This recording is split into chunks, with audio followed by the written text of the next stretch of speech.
যে সাবেক আইজিপি বেনজির আহমেদ ওনার সম্পদের একটা ফিরিস্তি কালের কণ্ঠে দেয়। তো যে পরিমাণ সম্পদ, মানে অনেকের ব্যাপারে আমরা সম্পদের হিসাব দিয়ে আমরা ইন্টারভিউ দেই। তো ওনার সম্পদের ফিরিস্তি এত বড় যে কোনটা আগে বলবো কোনটা পরে বলবো এটা আমার মাথায় ধরে না। তারপর দেখলাম যে 800 বিঘা 600 বিঘা প্রায় 1400 বিঘা তো আছে গোপালগঞ্জের এদিকেই।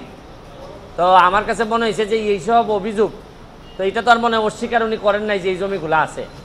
তো আমার এলাকায় আমি বলে আসছিলাম যে কিছু লোক আছে অনেক সময় যে জায়গায় যায় কিছু পয়সা করে থাকলে একটা করে বিয়ে করে আসে, আর এই উনারে দেখলাম যে উনি যে জায়গায় গেছে মোটামুটি জমি জমার মালিক হয়ে আসছে।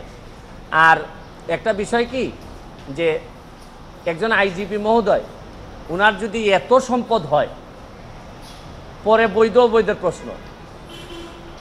উনার 34 বছরের লাইফে উনার বেতন সহ হওয়ার কথা 1,74,00,000, প্রায় 1.25 কোটি। কিন্তু 1.25 কোটি তো উনার বেতন টেতন মিলে, আর উনার মেয়ে আর বউ মিলে মাশাল্লাহ প্রায় কয়েকশো কোটি। তো এত টাকা যদি উনার থাকে কেউ কোনো কথা বলে না। মানে একটা ইনকোয়ারি যে করবো, আমি কিন্তু বলছি না যে উনি এখনই দুর্নীতিবাজ। আরে ভাই, এত সম্পদের হিসাব আসলে একটা ইনকোয়ারির কথা বলবে না কেউ? আপনি দেখবেন যে 31 তারিখে রিপোর্টটা হওয়ার পর আমি কাউরে কথা বলতে শুনি না। সবাই মনে হয় যে একটা ভয় পায়, ভয় মারা যাবে, নাইলে তারে মামলা দিবে, তারে এই করবে সেই করবে। মানে কি? এটা বঙ্গবন্ধুর বাংলাদেশ, স্বাধীন বাংলাদেশ। এখানে তো বঙ্গবন্ধু কন্যা স্পষ্ট বলছেন যে দুর্নীতি প্রশ্রয় দেওয়া হবে না। তাইলে এরকম একজন আইজিপির এত সম্পদের হিসাব আসছে, কেউ কোনো কথা বলবে না। আর দুদক আল্লাহ মাহবুদ জানে, নিজে স্টার্ট তো নিতেই পারে না, ধাক্কায় স্টার্ট হয় না। দুদক কি এটা? আমি তো অনেকদিন ওয়েট করছি এটা। আমি তখন আমেরিকাতে যখন আমি রিপোর্টটা দেখছি, তো দুদক এটা বলবে না, ইনকোয়ারি করবে না? আরে ভাই, একটা কাজ তো করো, এতগুলা বেতন নিতেছো, খালি এই যে কাজী আর ওই যে সাব রেজিস্ট্রারের মামলা করার জন্য দুদক আসে নাই তো। আর বড় জিনিস দেখলেই দুদক চুপসে যায়। আর আইজিপি মহোদয় এত সম্পদ বানাইলে হয় কি জানেন? কোন জায়গায় অশনি সংকেতটা, কোন জায়গায় অশনি সংকেত হচ্ছে কি, তাহলে যারা পরবর্তী আইজিপি মহোদয় যারা আছেন, পরবর্তীতে যারা আসবেন, তারা হয়তো ভাবতেছেন যে মডেল ক্যারেক্টার আমাদের কে হবে। যারা অসৎ হবেন তারা তো বেনজির সাহেবকে ধরে নেবেন যে উনি হচ্ছেন কি আমাদের আদর্শ।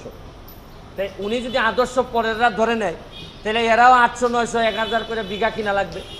তারপর আসতেছেন নিচের যারা আসতেছে, যারা অসৎ, এর মধ্যে অনেক সৎ অফিসার আছেন, তারা কিন্তু অনেক বেশি ফ্রাস্ট্রেটেড হবে যে আমরা সততা করে কিছুই তো করতে পারলাম না, মেয়েরে পড়াইতে পারি না। আর বেনজির সাহেবের শুনলাম যে মেয়ের অভিযোগ হচ্ছে গিয়ে মেয়ের একটু নর্থ সাউথ থেকে একটু রেস্ট নেওয়ার জন্য একটা ফ্ল্যাট আছে। আর আমি জীবনে এতদিন হাইকোর্টে থেকে একটা ফ্ল্যাট কিনা তো দূরের কথা, ভাড়া বাসায় থাকতে হয়।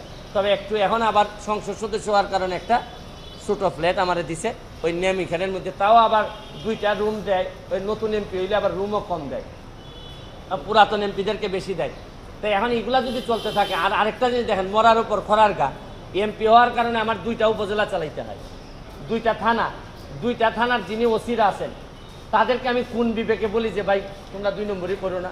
এরা যদি বলে আপনি আমার চাকরি দিচ্ছেন, যারা আমার অফিসার তারা দেখছেন কি মাল বানাইতেছে, আর আপনি আমার এইসব করলে চলবে? তা আমি এদের কি কন্ট্রোল করবো কিভাবে? আবার এসপি সাহেব যদি বলে যে একটা ফোন কাইটা দেয়, আমি কি করব? কারণ যে সম্পদের হিসাব দিচ্ছে তাতে এক ব্যারিস্টার সুমন এমপি না মানলে কি হয়? তাই এইসব চিন্তা করে দেখলাম যে এত লোকের সাথে কথা বলার চেয়ে একটা অ্যাপ্লিকেশন দুদকে দিয়ে আসি। আর দুদক যদি মনে করে না এত বড় জিনিসের বিরুদ্ধে যাওয়া যাবে না, তাহলে তো আমার মহামান্য সুপ্রিম কোর্ট তো আছেই, এইসব জায়গায় নক করব। আমার কথা হচ্ছে যে ভাই কতটুকু করতে পারবো জানি না, তবে চোখ রেখে বলতে পারবো যে আমি চেষ্টা করে গেছি।